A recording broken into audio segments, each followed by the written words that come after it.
and welcome to another episode here, Season 2, Car Biz Chronicles. Today I'm joined by James Boening. James, thank you for being on the show, my friend. Thanks for having me. Thank you so much. James is an executive with the Oarsman Auto Group, right? Yep. And so you've been doing this how many years? 32, almost 33. Man, I've got just 30-year veterans surrounding me. It makes me feel like I haven't been doing it long enough. Yeah, but it's only a math game, right? I can't make up how old I am. Yeah, it's a math game. That's all it is. No doubt. So, James, tell us, how did it all start for you, man? What's the origin story of James in the car business? I got in when I was 18 Okay. and started detailing cars and worked for a Dodge store in Atlanta, actually. And the owner of the store was, later in his years, and he always had me detail his car, and only me. And his tip, I'll never forget it, was bigger than what I got paid weekly, hourly. So he was, for whatever reason, we had a connection. I don't know how it happened, but it happened. All of a sudden, he asked me to go into sales. Told him I had no interest in ever being in sales. I liked my weekly income. I didn't want to be on Who commission. wants to get commission? Yeah. And So one gets their first commission check. correct. Yeah. A really cool story to that. But, Yeah, please. Tell it. Yeah, so I fought it, and finally he didn't give me a choice. He said, well, here's the deal. You don't have a choice. You're going to go to sales, and I'll just guarantee your weekly salary for detailing cars. And so, What a great answer, because really, what does that cost that dude to do that? Right. Nothing. Like, Nothing. It's not like you were making $100 grand as a detailer. No. Okay, so he found his way to you, which was, look, I'm just going to guarantee you, if your concern is your salary, I'll just give it to you. Now go sell cars. Yeah, right. Okay, because that was your only excuse at the time? Yeah, it was my only excuse. That was it? Yeah, that was it. Okay. But and he also said, if you don't like it, you can go back to detailing cars. Okay. I said, okay, great. Great. About 3 weeks goes by, and I haven't sold a car. And he walks by me, and obviously he knows, and he walks by and he goes, have you sold anything? And I said, no. He goes, why not? And I go, I don't know, I just haven't been able to sell anything. He goes, well, here's the deal. If you don't sell anything in the next week, I'm going to fire you. And I said, what? What Wait a happened to minute. detail? I said, I wanted, you said I could go back to my other job. He goes, you haven't tried. Got you. And He identified you as kind of mailing it in, sort of not really wanting to be there in the beginning. Yeah, exactly. Okay. So going to the funny story is the conversion vans back in 1987 were like best sales of the world. Right. So I had no idea what they were, but I upped an older couple, and I was 18 and I looked 12. Sure. So they looked at me as probably like their grandson. Well, you claimed your age when you got here today, and I still don't believe you. So I assume you've looked young your whole life. So we'll go with that. Yeah. Yeah. So they just kind of, I show them a van. I have no idea what I'm showing them. We sit down to do numbers, and I go up to the desk and I go, okay, they said they want to buy the van, and he's like, okay, well, let me give you some numbers. I said, okay, no one's ever taught me anything or anything, right? Okay, so this was a typical sales job. Right? So you haven't sold anything in 3 weeks. Yeah. No one's giving you any training to sell anything, No, and zero. you're going to be fired in 1 week if you don't train yourself Correct. and sell a car. Yes. Okay, excellent. Yeah. So here you are, your first pencil, which I didn't what do you even know how to about your present first it. pencil? Didn't even know how to present it. Yeah. So I walked back out there and I said, all right, so they Follow said, my Foursquare here. I Watch me with my black said, ink. here's the numbers. They just said to sign here and we can start the paperwork. And they signed. Because what did they care? They liked you. Right, They were in. exactly. That was the deal, right? That was the deal. Walk back up, they do the whole deal. I tell them, all right, they're ready to go. I could tell he was acting kind of weird. He didn't think it was a deal, the whole 9 yards. So night goes by. He goes, hey, Boening, come here. So I walk up to the sales tower. He goes, you know how much money you just made? And I said, I don't have a clue. Because you just made $2,500. Yeah, man. Conversion bands, 1987. dude. Conversion bands were the coolest sale in the world in 1997. Right. Because you couldn't find the value anywhere. All you could find was the cost of the van. You didn't know what the rest cost. So $2,500 commission first whack. Yeah, that was about 2.5 months worth of detailing, and I did it in 2 hours. Yeah. It was over. It was the craziest. I can't even explain it. It was The moment where you realized That that everything had changed. I was like, my whole life changed. Yeah, no, I know. Yeah, and it happens. I see it in young people now. They get in, all of a sudden something like that happens, and you watch they see the light bulb moment. They're like, oh, I had no idea. Right. And It's why we all came here. yeah, Yeah. and it's what kept me in it, for a long time in my younger career. Is the money aspect of it. Yeah. But as you've grown older, No. you realize that's not going to float the boat for the rest of life. No, absolutely not. Absolutely not. Agreed. So you're a sales guy for how long? About 18 months. Okay. And then went to, believe it or not, he put me as a sales manager. He put me in F&I, and was able to do really well for a long time and make a lot of money and saved a lot of money. And at 25, I went to him and said, I'm leaving. And he was like, what are you talking about? I'm, going to make you the GM of a store. He had other stores because I've been grooming you. I said, I put all the effort in on you. What do you mean you should leave? And I said, I'm not going to go work for anyone else. I'm going to work for myself. And I went and got my own store. Really? Yeah. 25? Yeah. And I was an entrepreneur from 25 to 41 when everything collapsed. I lost everything. Yeah. So did I. Yeah. So, yeah. I mean, I ended up having 3 stores, or actually 4 stores, 2 different states, a restaurant, day spa. I mean, I was a serial entrepreneur. So, just kept growing and growing and growing and growing and growing. Yeah. So, I owned a finance company. I owned 40% of that. At one point, we sold that for $20 million after only owning it for 4 years. So, I was able to really have a wonderful, wonderful career as an entrepreneur. Sure. And just when 09 hit, I didn't have the wherewithal to weather the storm. No. So I was always aggressive leveraging. growth. You can't. Yeah, that's. I was leveraging. That's it. I mean. No, trust me. I couldn't buy enough businesses. I couldn't buy enough. I was just. But at a leverage point, that's the problem. Is when that leverage ceases to exist because the cash on hand isn't available. Correct.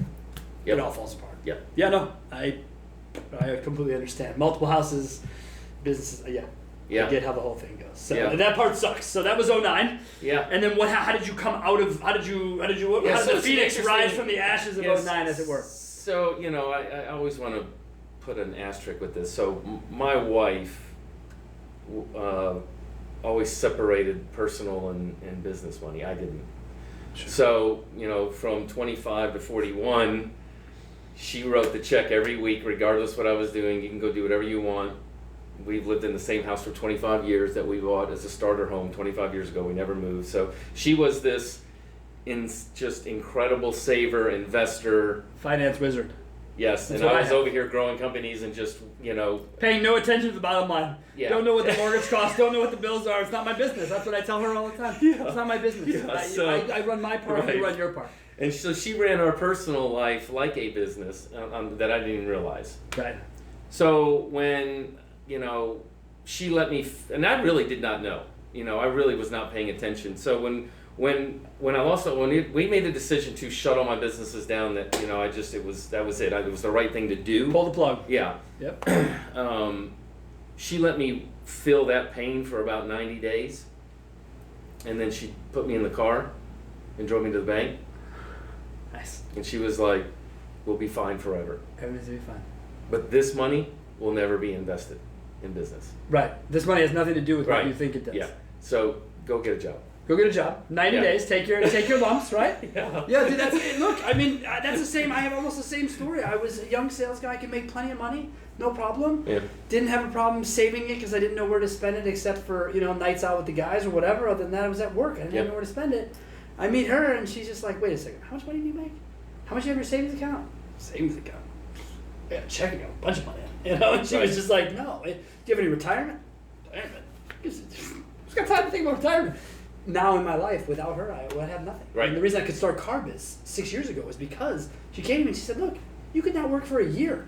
Nothing would change in our life. Go do it. So that support is obviously it's big huge. Part of what makes you who you are. Yes. Yeah. Yeah. So I decided to roll up my sleeves and go back to work, and no one would hire me. And I had owned multiple stores. Well, what were you? This is 09. Why wouldn't we hire you? Were you hearing any reasons why, or? Because you're serial entrepreneur? I think I have my reasons. I think that, the people that I was interviewing with didn't want me on the team, that thought that, maybe I would take their job. And it was a real thing. Like unhirable after multiple location ownership is crazy to me. Yeah. Yep. So I ended up finally getting a floor manager job just at a Nissan store. One needs a gig. Yeah. Yeah. I thought you were going to tell me you went back to your old store somehow. I thought we were going to really bring this thing back around, you know? No, he's sold, he's gone. So, and made $3,800 the first month. And it's probably been a long time. Humbling, yeah, to say the least. Yeah. Needed it. Mm-hmm. Needed it. Yep. I didn't handle my success probably the right way either. No one teaches you. Yeah. That's the thing about it. You know what I mean? I realize people always talk about athletes, multi-million-dollar young people who become athletes and millionaires. For us, I believe that's our version of that because we weren't athletes who became $100 million overnight. Right. But no one talked to us. No one ever talks to young salespeople or young people in this industry who start to make a lot of money. What to do? Mm-hmm. How to handle yourself? There's none of that. So you didn't handle it well, meaning. Arrogance? Arrogance. Okay. Arrogance, untouchable. I was I'm not guy, about dude. the people. Yeah, no. It was about the money. Yeah. And it was always going to be about the money. And you were lucky to be on the team. That whole attitude. Yeah, they all were. They were. They were lucky to be on the team. Yes. I understand. So listen, I mean, it is what it is, right? Is. I mean, it's reality. And it's it not bit like we're me. hiding from it. And it bit me. Sure. I didn't have a mentor. I didn't have, a dad growing up. I never met my dad. So I never had anybody to kind of even bounce anything off of. Okay. Although I probably could have listened to my wife, but that wasn't someone traditionally I'm going to listen to in business, right? I mean, you're stay-at-home mom. I'm a businessman. I appreciate your insight, but, you have no idea what I'm going through. But as you say it, right? As you say it, you're saying to yourself, how the fuck did I say that to someone, man? Right. Like, what was I thinking, What she knows is everything about me. That's right. what she knows, yeah, right? Okay, Exactly. all right. So, yeah. all right, so keep your cute opinions at home, and I'll go to the man. Yes. Holy cow, James. So extremely humbling. I needed it, and I ended up meeting some really good people. Then all of a sudden, it started to click really quick after that. People realized maybe what I was capable of. Yeah. Somebody gave me a sales manager job. Somebody gave me a used car manager job. Someone gave me a GSM job. And then, shortly after that, I got in with Asbury.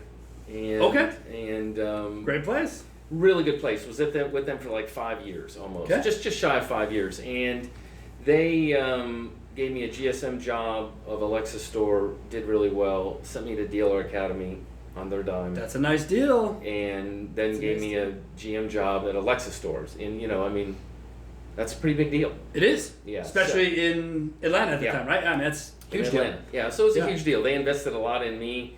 And where are we at here? Like 2010, 12? Where are we at? So this is 14. 14. Yeah. Okay, so here at 2014, you're now up back to sort of towards the top of the rung. Yep. Okay. Yep.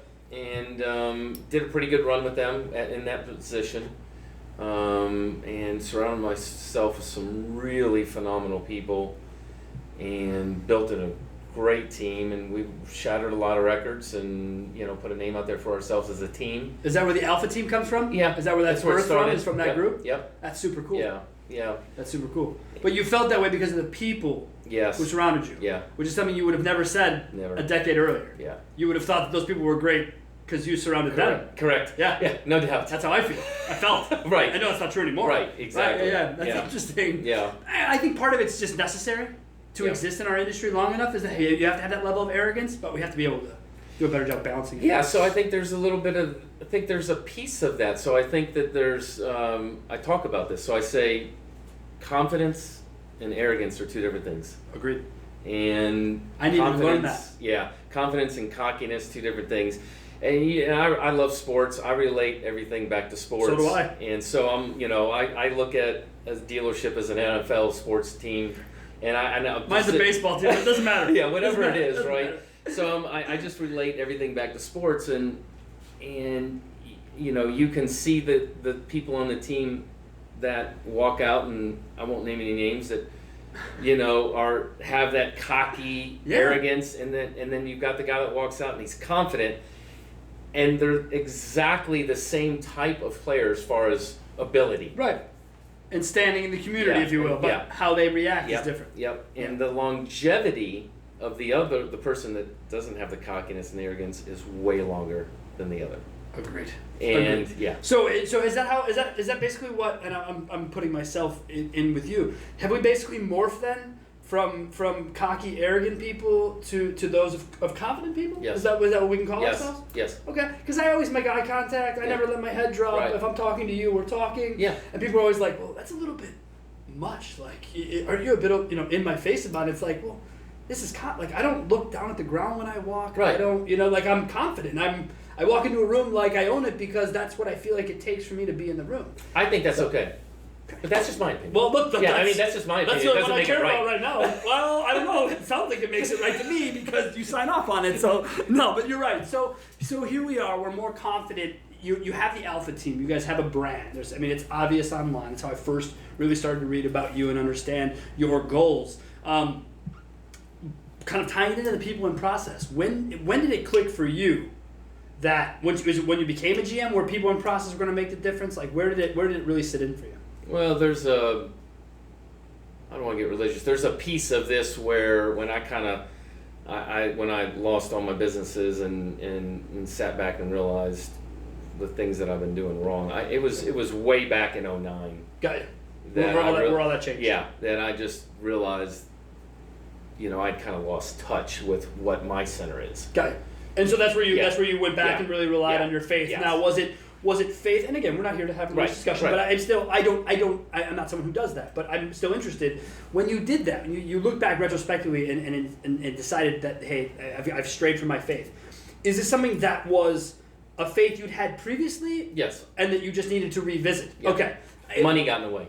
Okay. Yeah. And that's what I think that's what happens. Sometimes I hear the story of kind of like the out of prison born again. Sure. That doesn't resonate with me as much as I had done it, I stopped doing it, I got in the way of money, and now I need to revisit who I am. Yeah, and so you said something there, doing it. Yeah. I think that's the issue. Mm-hmm. It's not something you should do, it's something who you are. Correct. And so that's the difference. If you're doing something, maybe it's I want it to embody me. It's not something I want to do every day. Yeah, if you're doing it to go to Sundays, correct. just to go to Sundays, right. then go to Sundays. It's got nothing to do with it, actually. Nothing. And so I took some time off and I wrote a book. Okay, cool. I wrote and published first book I've never written before, and I published a book called God's Cup of Coffee. Okay. So I just had a little bit of a time to just kind of figure out more of my center and get back to what I was looking for, and that's where you'll probably start seeing online some of the servant stuff. Yeah, I've seen it. Yeah, I've seen because it. I want a servant's heart.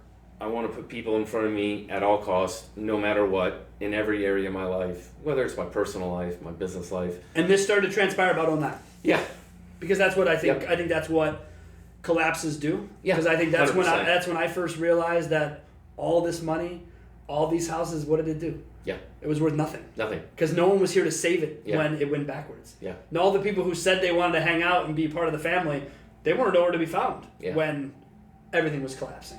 So yeah, I think that was an interesting time where if you were going to be a car guy, you were going to understand real quick that you're going to have to find a balance between money and life in general. So you come back, here you are, you've got the Alpha team. What's the biggest part of people that make up the Alpha team? Like, how is it that you sort of identified the people and really decided to kind of make that the team? How are you looking? So I think the very first thing is character. Okay. This business is, you can teach this business to anybody, to be perfectly honest. So I'm not going to say I can't teach people character, but I think character is an innate thing within. Mm-hmm. So I look for character first. Okay. And passion. And so passion for me is, you don't have to necessarily be passionate about the industry, but I want you to be passionate about you. Okay. And my life's goals. Yes. Interesting. Yeah. So if you got a strong character and you're passionate about yourself, and then I can teach you this industry. And maybe and then if you've never been in it or whatever, maybe you realize it's not for you, and that's okay too. I've done that too, and still continue to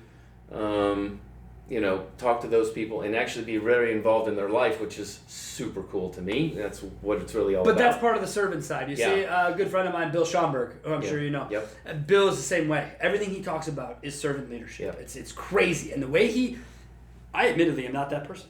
I know that I'm not. Now, I'm here to support anyone. I'm sort of a bleeding heart. You got a problem. You got an addict issue. I'm your guy. Let's go sit down. I'll help you do it. You need 200 hours I'm never going to see again. I'm probably your guy. But I do that because I myself am a recovering addict, and I've been through it. I know what it takes, but I wouldn't call myself a servant. Not like you guys. You guys put yourself out there. You put yourself ahead of people. You put people so far ahead of you that I'm inspired by your guys' attitude. It's very, very cool. So here you are, character and passion for the people side of things. Do you believe that on the process side that you can take those two characteristics, so character and passion, with someone who has that and fit them into any process you're trying to get accomplished? Most of the time. Okay. I don't think, every job's not for everybody. I don't believe that. And that's okay, right? Yeah. It shouldn't be. Personally, I probably shouldn't be. I mean, I've heard you talk about sports, and I've even, just a little bit ago, Bill Belichick. And yeah. I'm a huge fan of his, and not because of the winning ability. I'm a huge fan on how he takes people from different sports and different positions and plugs him into his system. That to me is like rugby super players, interesting. Tight ends, players, tight ends playing line, or whatever the case. It's just all of it. Super interesting. Yeah. So, but I also don't think he could take a lineman and make him a quarterback. So that's my point. Right? Yeah. I mean, you do have to have some type of skills for certain positions. Yes. Right? Yes. So, but I do believe that he has this crazy process that you can do plug and play to a point. Mm-hmm. I mean, and that's what I've always said as a dealership is I've always used Bill Belichick. It's like, dude, the guy just can fit. This guy fits in there, or whatever. We figure it out. I mean, he rotates. Only constant on that team is the quarterback. Yeah. Everything else seems to get rotated over to people who are like, I don't know, is that guy any good? Oh, he's gonna go to the Patriots. He probably will be now. Right? Isn't that interesting? Because people say that. Yes. They're like, I don't know. He really wasn't that good. Oh, he's going to the Patriots. He's going to be great. He's good. What do you mean? What? He wasn't good before. And they're like, yeah, but he will because he's going to have... I think it's no different than your first gig. Yeah. No one gave you any training. No. Imagine what you could have done even sooner if someone would have spent 2 weeks talking to you about a Foursquare or anything. We do too much of that in our industry. We don't train well enough. We don't. We're so focused on marketing and ups and marketing and ups and marketing and ups that we just don't. I agree. Don't see the rest of it. It's a missing piece of the industry for sure. So now here you are as an executive. Today as we sit here, you're an executive within a multi-store group. Yep. You are currently residing over a Lexus store in that group. Right. But when you look at a higher level, when you start seeing multi-store, is within the same group, are you finding consistencies of process and selection of people across that group, or are you finding pretty huge variances depending on the brand? Like, is the group trying to run it where there's vertical integration, where all the stores, regardless of brand, will run the way we do the process here at Horseman, or is it bringing people in and letting them sort of find their way within each location? So I think there's a lot of things that I love. I'm gonna regress here just a second. Perfect. A lot of things that I loved about the public structure when I was with Asbury. Yes. And then there was a lot of things as, you're like, that should be done different, right? I mean, that's just the entrepreneur in me. Yeah. Do you do it everywhere you go, though? Yes. Do you does your wife just look at you and tell you to shut up? Yes. Because that's what mine will do. Like, we'll be out and I'll just be like, why is this person taking 5 steps? I don't get this. And I'll want to say something to someone. She's always like, please don't tell the manager how to improve his process. Right. She goes, you never even worked in a restaurant. I'm like, what's that got to do with shit? Right. I can see this guy's wasting 10 minutes walking from there to here to get back here. So, yeah. Yeah, The so I entrepreneur think in you always sees issues. you do. Yeah. You do. I think I love structure. Okay. And I love processes. Okay. But yes. Here's the rub. And I think it's the dealerships. How I look at dealerships, different brands, different locations in different cities, are just like people. So you're not going to treat everybody the exact same way. Agreed. So I think that this flexibility within the dealerships needs to be treated the exact same way. I think trying to treat every dealership, every brand, the exact same way is the problem right now with some of the publics out there. It is. It's a detriment because they do it on the... See, I am so involved in the marketing side. Yeah. So guys will come to me, they'll be like, look, I'm signing a group-wide deal with vendor X. Right. Why are you doing that? So I can get a discount. Screw all that. Let's assume we got the discount. Right. Are we still putting it in all stores? Right. Yeah. Why? This product might not be good for this store. Correct. Sean, if it's good for my Lexus store, it's good for my Chevy store. How is that possible? That doesn't make any sense. Yeah, it might not. So, and how do you know? Oh, we don't know. We don't follow the data. We follow one's heart. Right. I say it all the time. Save your feelings for your therapist. Yeah. I need facts. Right. I need to know why you're about to spend $5,000 a month on a product that you think is going to work because it works at another location 2 states away. Right. It's not the same thing, right? Different used car manager. Maybe he doesn't use Viato. Then why am I paying for it? Right. Well, because it's a group-wide deal. No, this is stupid. So how do you approach that when you just talked about it? Yeah. How do you start to I think identify? I think that the first thing you should do is make sure that the leader inside the store that you're hand in hand with believes first in high level stuff, so you're all on the same page, and then you like what success means to you both. Is that what you mean? Like how we're gonna kind of gauge if we're both doing well? Character stuff, morality stuff. How you handle yourself. Yes. Are you a yeller screamer because the rest of us Correct. aren't? Like what's the deal? Okay, got it. Yeah, so there's certain things that I'm like, it doesn't matter if you're a valet, it doesn't matter if you're a CEO. I personally am going to talk to you and treat you the exact same way, and then I can actually say that.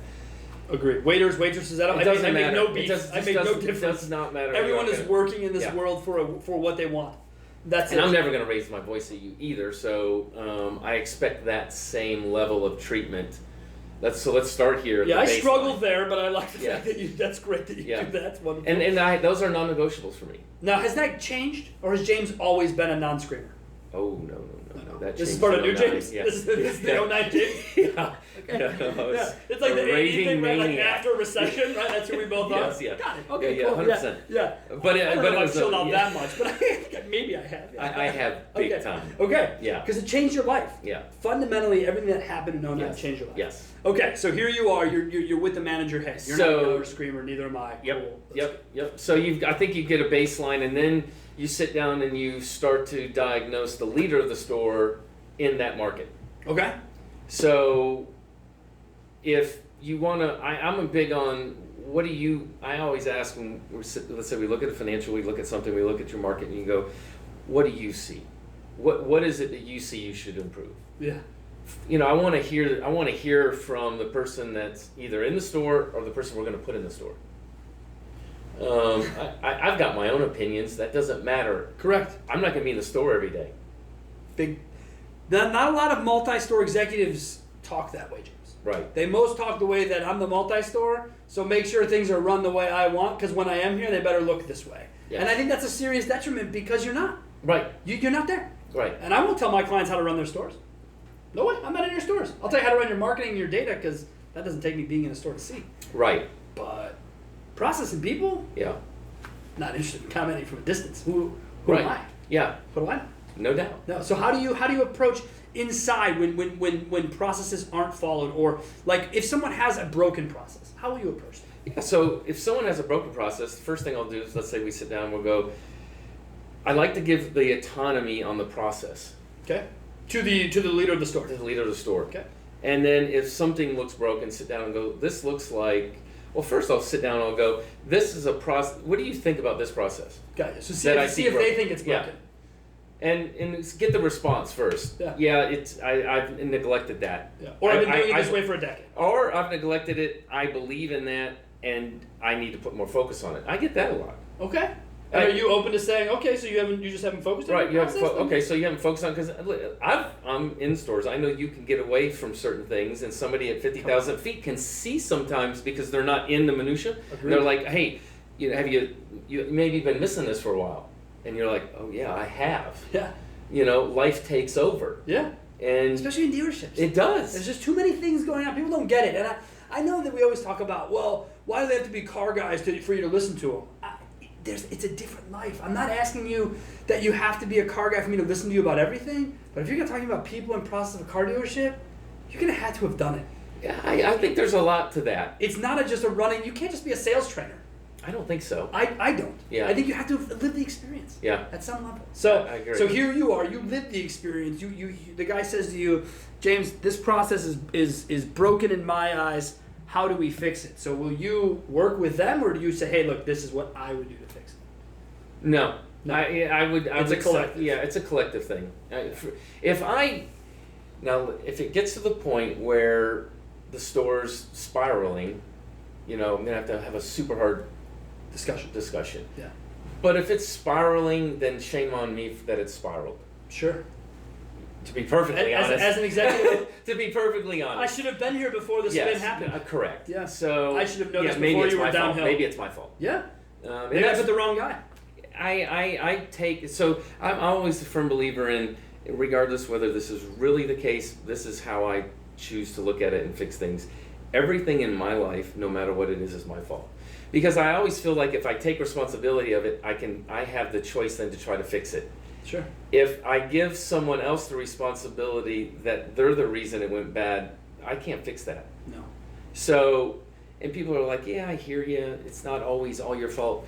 As far as I'm concerned, it is. Sure. And so, with that person, let's say, so I will say there's a gentleman in Asbury that I think very highly of, that his name's David Holtz, the CEO. Okay. And he talked to me about one time, and he was, because we were talking about moving up in positions of Sure. other stores. What it takes. And he said, James, the hardest thing, and it resonated in my head ever since he said it. He said, the hardest thing you're going to have to do to be a great leader in that role is watch the car crash. And I'm like, oh. Yeah. He Because goes, you think you can go in between the cars and stop it from happening. But well, sometimes you have to let it crash so that you can fix it. Yeah. Because if not, if you just tell them to always go do this, they're just never gonna listen. No, and there's gonna be a resentment thing. And it just that statement resonated in me. Like I was like, it's crazy. wow, Yeah. that's interesting, because that's a visual for me. Yeah. You have to watch the car crash. Yeah, that's one of the first things that I learned, was that as an addict, you have to be able to hit the bottom. Yeah. To know it, right? So if you don't ever hit the bottom, if someone's always there right before you're about to hit the bottom, they kind of swoop you up. Yeah. You don't really know what the bottom feels like. Right. You're not aware of how that affects everything that goes on in your life, so you think you keep getting away with the same behaviors. Yes. But if you watch the car crash, Yeah. you know that behaviors have to change because the car crashed. Yeah. Wow, dude. Yeah. So it was really impactful. That's really cool to Yeah. hear. Yeah, so I think that if you're going to run multiple stores, it's very tricky to do it successfully. From any role you're talking about, right? You're not fixed ops director of multiple Right. stores, finance Exactly. director of all. 100%. You're not just talking about executive role. You're saying, Correct. if you oversee multiple locations of nothing, Right. it's going to be a lot. 100%. Yeah, okay. Yeah. That's a lot. Yeah. Because there's so many different variables, right? There the are. people in process at one store aren't the people in process at the next store, so on and so forth. When you look at your people, are you a promote from within guy? Yes. Is that how you prefer to do business? You Yes. bring people in, groom them? Yes. Okay. How does that work from a salesperson perspective? Do you bring them in and that's the conversation when they get brought in as salespeople? Okay, the goal here is to groom you, bring you up, or how do you guys just kind of let people be with who they are and No, notice talent? so I always, and I'm not doing a lot of hiring of salespeople anymore, but I'll say when I was the general sales manager, my conversation was traditionally not about the future necessarily, unless they wanted to talk about it. Okay. When you first brought them on. Okay. And not when someone comes on, maybe they realize this really wasn't the industry anyway, and that's okay too. Right. But if someone asks, I am all about it. So I've got a really cool story. Okay. So 4.5 years ago, I was the general, longer than that, 6 years ago, I guess. I was the general sales manager at the Lexus store. Okay. And a salesman walks in, and someone walks in for an interview, been coaching his whole life. Because I want to sell cars. And so I didn't want to hire him. I thought he was just in between coaching jobs. He was a very successful coach in college level. Okay. Didn't know his story. I'm like, I'm not hiring the guy. He's in between jobs. He's trying to get his next one. Right. He's just going to get another job at another college doing something. Thank goodness I ended up hiring him. He's my general sales manager now. I'm going to NADA school. So Kick-ass. yeah. So Awesome. yeah. So he brought him in at sales. And the reason I like to tell the story is because he was willing and wanted to be mentored and groomed. Because I think that's interesting too. You got to want it to be mentored and groomed. Yes. Yeah. So, but he accepted it at an ultra high level. I always say, be careful what you wish for, because the next thing comes with a whole lot of responsibility, And it's not what you think. Correct. You just, that chair is always like, oh, that next chair will be so just nice. put me on there. The next chair will be easier. I can't wait to be in finance. Turns out the worst 9 months of my life. I could Exactly, throw right? myself out the wall. It's crazy. So you're absolutely right. Okay. Yeah, so he goes all the way from salesperson to finance director to sales manager to general sales manager, and he's the general sales manager for me right now in Maryland. And he followed you. He followed me. Do you know I had 13 families move with me to Maryland? No, I did not know that. Okay. It's not shocking to me, given what I know of you. But no. Yeah, 13 families sold their homes, moved their kids from the Atlanta up to Maryland for this opportunity.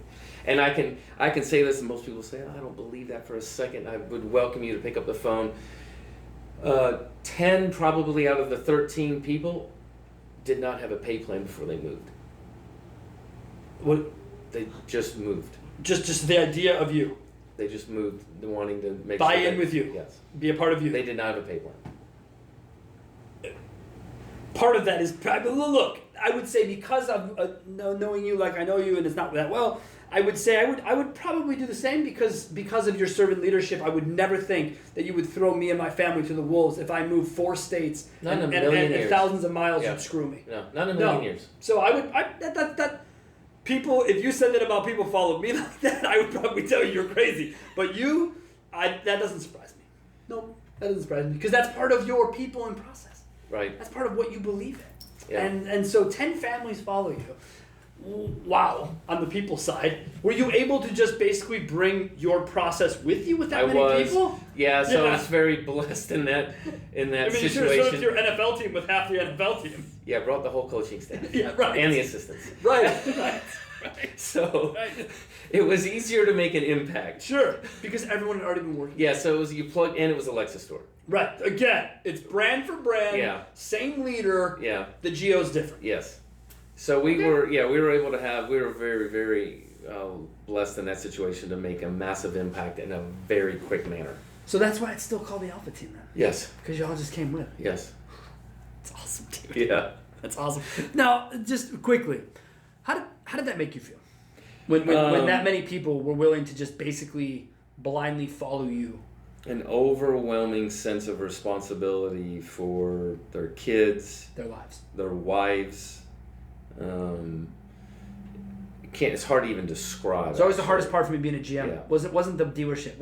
It was making sure that everyone in those dealerships, their kids, their wives, all had the money they needed, had whatever they needed for their lives. That's what I wanted to make sure they had.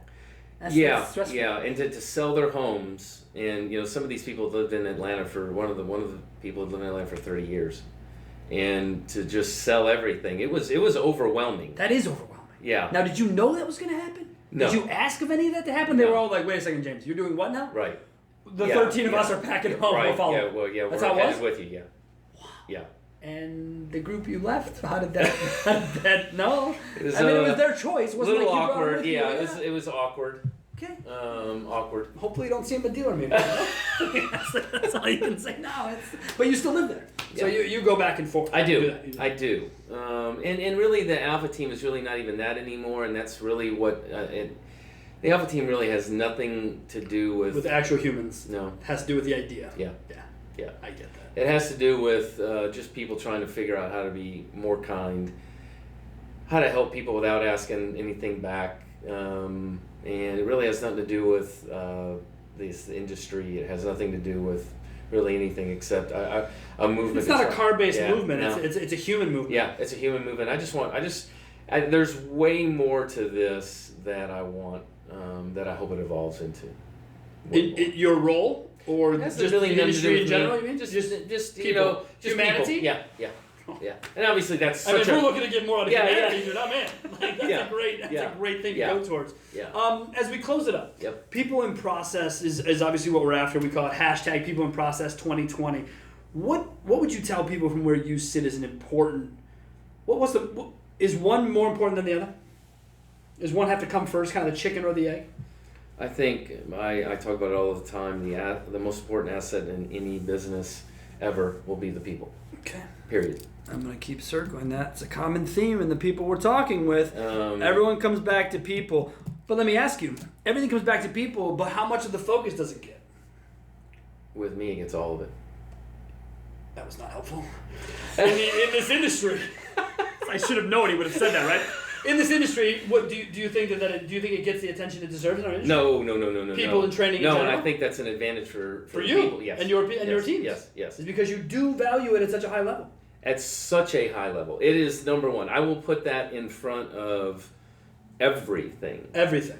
I'll put it in front. I will gross profit, finance, people. Everything. People number one. Everything. Number one people. Everything. I love it. I've actually put. I can't really talk too much about the story, but I can kind of dance around it. I put someone's job, because I knew that they weren't in the wrong, in front of mine, and said I would resign from a GM job, and this person was not high on the totem pole, that I would resign if they went through with what they were going to do. Damn. And I was serious. Again, dude, there's nothing about me that I believe you'd be joking about that. Well, that's an incredible note to sort of end this on, because I think that people, when they look at you, and I talk to other people, we all talk about, hey, who do you follow? Why do you follow? I follow because, I have never heard or seen or read a negative word out of your mouth, ever. It's just not something that you do.